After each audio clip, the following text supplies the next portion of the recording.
मराठी भाषा गौरव दिन म्हणजेच महाराष्ट्राचे लाडके व्यक्तिमत्व थोर साहित्यिक कवी पी.वा. शिरवाडकर म्हणजेच कुसुमाग्रज यांचा जन्मदिवस।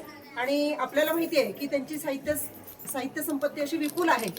मगाशीच आपण उल्लेख केल्याप्रमाणे त्यांचे अनेक कविता संग्रह जसे की विशाखा, किनारा, समिधा हे प्रसिद्ध झालेले आहेत। त्याचबरोबर त्यांच्या अनेक कविता गाजलेल्या आहेत। त्यातील मगाशी कणा या कवितेचे वाचन आपण केलेलं आहे। त्याचबरोबर नटसम्राट सारखं एक अजरामर नाटक त्यांच्या लेखणीतून उतरलेलं आहे आणि आजही त्या नाटकाला तोड नाही। मानवी मूल्य ही कशी असावीत, त्याचबरोबर त्यातील त्यांचं एक वाक्य फार प्रसिद्ध आहे की हे आयुष्य म्हणजे एक रंगमंच आहे, आपलं जीवन हे एका रंगमंचावरचा प्रयोग आहे, असं एक त्यांचं त्यातील वाक्य आहे। तर असं हे नटसम्राट हे त्यांचं नाटक आणि त्यांची जी इतर काही पुस्तकं आहेत, अगदी बालगीतापासून सुरू करून त्यांनी विशाखासारखा एका अशा कविता संग्रहापर्यंत ते आले की ज्याला साहित्यातील उच्च असा ज्ञानपीठ पुरस्कार लाभलेला आहे। तर आज त्यांच्या जयंतीनिमित्त किंवा त्यांच्या जन्मदिनानिमित्त आपण इथे भित्तीपत्रक तयार केलेलं आहे आणि मी आपल्या आजरा तालुक्यातील केंद्रप्रमुख माननीय साहेब देसाई सर यांना विनंती करते की यांनी आपल्या हस्ते या भित्तीपत्रकाचे उद्घाटन करावे।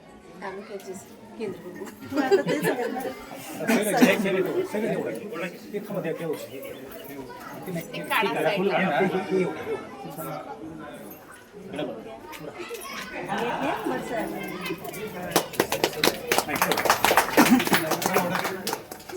सगळं श्रेय नाईक सरांना जाते।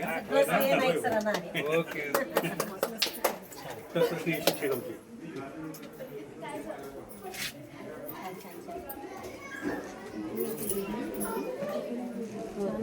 पहिलीला मुलांची कविता होती की गवताचं पात्र, त्यांचीच की।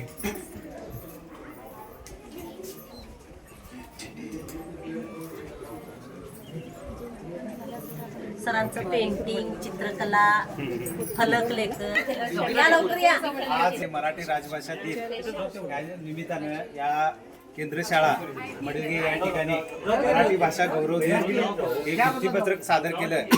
खरं तर आज शिक्षण परिषदेच्या निमित्तानं ह्या उपक्रम सादर केला, त्याबद्दल या शाळेच्या आणि सगळ्या केंद्रातील सर्व शिक्षकांचं मनपूर्वक अभिनंदन आणि आभार।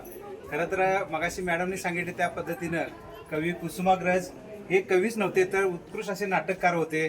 त्याचबरोबर त्यांनी लहान मुलांसाठी सुद्धा अगदी छोट्या छोट्या चांगल्या कविता लिहिलेल्या आहेत। आपण त्याचं वाचन करावं। जीवनामध्ये गाण्याने श्रम होतात हलके हेही नसे थोडके असं म्हटलं जातं। आपण निश्चितच जर या कवींचा मला PA आम्हाला अभ्यासाला होती विशाखा नावाचं त्यांचं कविता संग्रह, त्यामध्ये गरजा जय जयकार, क्रांतीचा गरजा जय जयकार ही कविता किंवा आई नकुल नावाची कविता, अशा अनेक कविता आम्हाला त्या ठिकाणी ऐकायला मिळाल्या, अभ्यासाला मिळाल्या।